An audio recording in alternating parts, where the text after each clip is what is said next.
Ronald, the rules lawyer, as many of us geared up for the holidays to be with our families and cherish what we have, Hasbro announced its plan to fire 1,100 of its employees.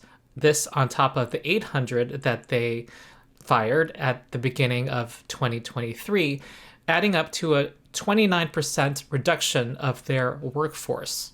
Now, I actually refrained from commenting on this because a lot of other creators have spoken eloquently about this, about how wrong it is to do it right before the holidays, about how Hasbro doesn't have to do this. And I realized that there's one other thing that needs to be said, which is that Hasbro should not fire these 1,100 workers. They should fire the executives responsible for this year's disasters, namely Hasbro CEO Chris Cox and President of Wizards of the Coast and Chief Operating Officer of Digital Gaming, Cynthia Williams. First, I'll go over the arguments for these two demands, and second, I'll talk about why these are winnable. And future me wanted to preface this video by saying that the point here is not to save Hasbro. It is to do everything possible to salvage the workers' livelihoods, to stop the greedy corporate plans that Hasbro has that will harm the hobby, and to support and encourage and strengthen any and all impulses among workers in Hasbro to organize a union and to otherwise increase their power over management. People should know that most of the firings/layoffs have not happened yet. They're going to take place over the course of 2024. I'll say more at the end. Reason number one to fire Cox and Williams. These layoffs are avoidable, and they damage Hasbro and Wizards of the Coast. Nothing hurts morale more than mass layoffs and firings, and these firings include Wizards of the Coast, which is the golden goose of Hasbro and responsible for the lion's share of its profits. All of that talent will now go to other endeavors and competing companies. And it's not financially necessary. Chris Cox called this a last resort, which is a lie. Assuming the typical salary of a person living in Washington state of $75,000, these firings amount to about $82.5 million savings per year. Well, where else could Hasbro cut? Well, most obviously, the fat executive salaries. Chris Cox earned $9.4 million in 2022, a huge raise over the previous year, and $7.9 million of that was in stocks and options. Cynthia Williams earned $6.6 million in the same year, $5.2 million of that in the form of stocks and options. There is precedence for CEOs taking pay cuts when their companies underperform. Nintendo CEOs took pay cuts of 50% and more when their profits went down. Meanwhile, Hasbro announced around the same time that they're going to pay their quarterly dividends to shareholders in the form of cash. So cash dividends instead of stock dividends. So they have cash on hand. And my amateur financial analysis found that given that they have 138.76 million shares outstanding and that they're giving 70 cents per share to shareholders, this quarterly payout amounts to $97 million. And of course, many of those shares were owned by Cox and Williams themselves. And announcing the layoffs was intended to improve investor morale, aka increase the value of those stock shares held by Cox and Williams. Reason number two to fire Cox and Williams. They are responsible for the disasters that many of us following Wizards of the Coast in 2023 have seen. At the end of 2022, they held a fireside chat where Cynthia Williams said notoriously that D&D is undermonetized, and Chris Cox was right there as her superior, signing on to everything she said. She also said that the future of D&D was digital and that they want to create a, quote, recurrent spending environment, end quote, for the game.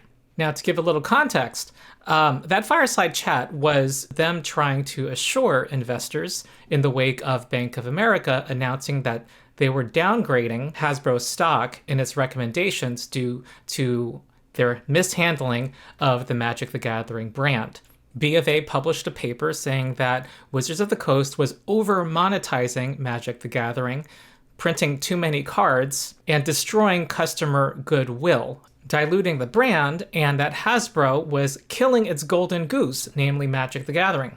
Ironically, to assure their investors that the ship wasn't sinking at Hasbro, they announced that they were going to eventually over-monetize and destroy customer goodwill in the sphere of Dungeons and Dragons. And that is what we have seen over the course of 2023, and what we'll continue to see going into next year, things going the way they are. Therefore, it's completely fair to list Wizards of the Coast's disasters this year as the result of what I'm calling the Cox-Williams plan. And that list begins, of course, with the OGL crisis, where Wizards of the Coast tried to revoke the third-party license responsible for much of the growth of the D&D game to try to eliminate competition and monopolize who produces content for D&D.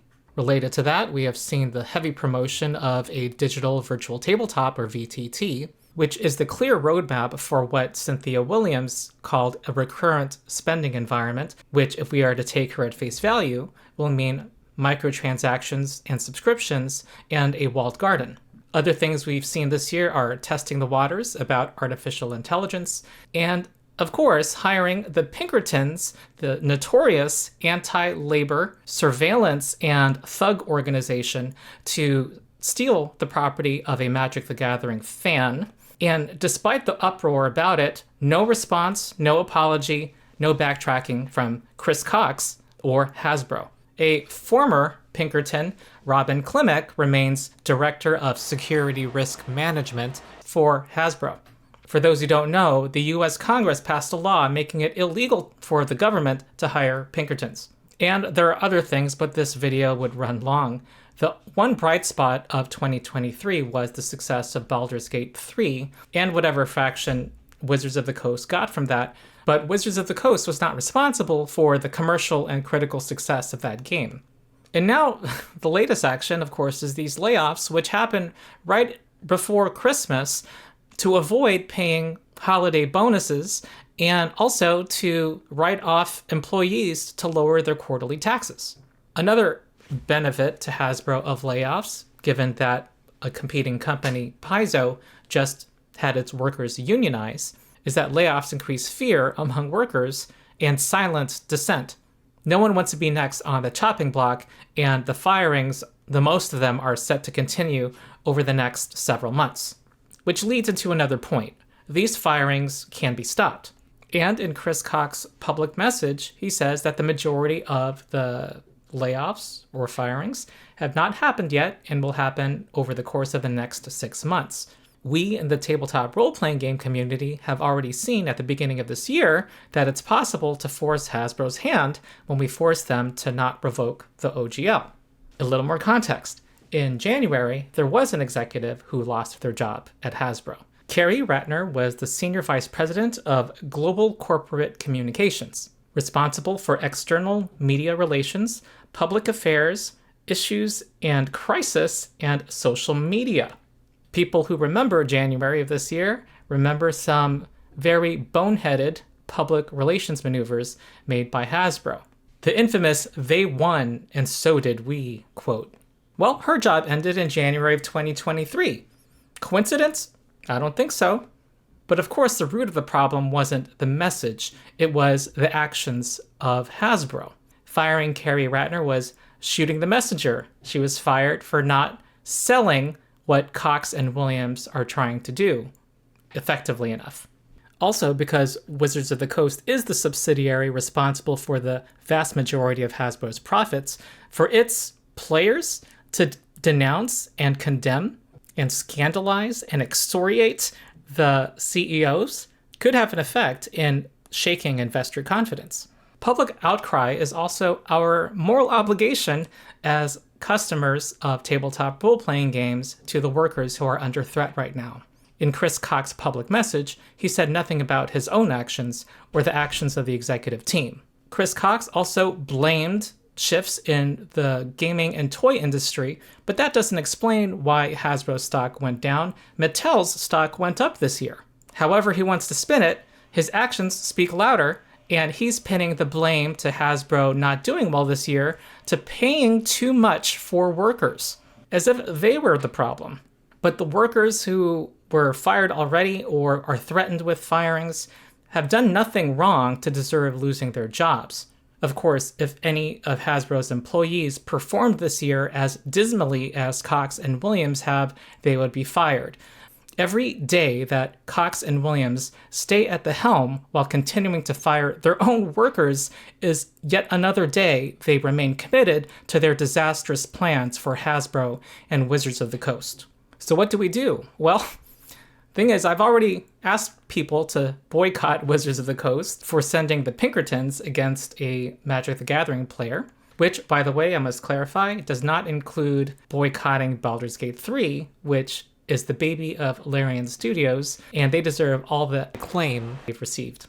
They're also against microtransactions. So if you're already boycotting Wizards of the Coast and voting with your wallet, join me in speaking out.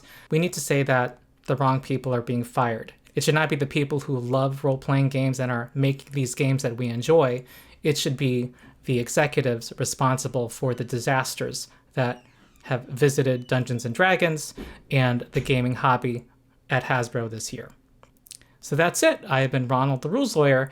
You can say I have been spreading a message of holiday cheer, more of a wish or a demand that the people who work for Hasbro continue to be able to pay and buy holiday gifts for their loved ones. Meanwhile, the executives at Hasbro, responsible for this year's disasters and intend to continue on their disastrous plans for the brands that they hold, who already can more than afford gifts for their loved ones, Chris Cox and Cynthia Williams, should be fired instead.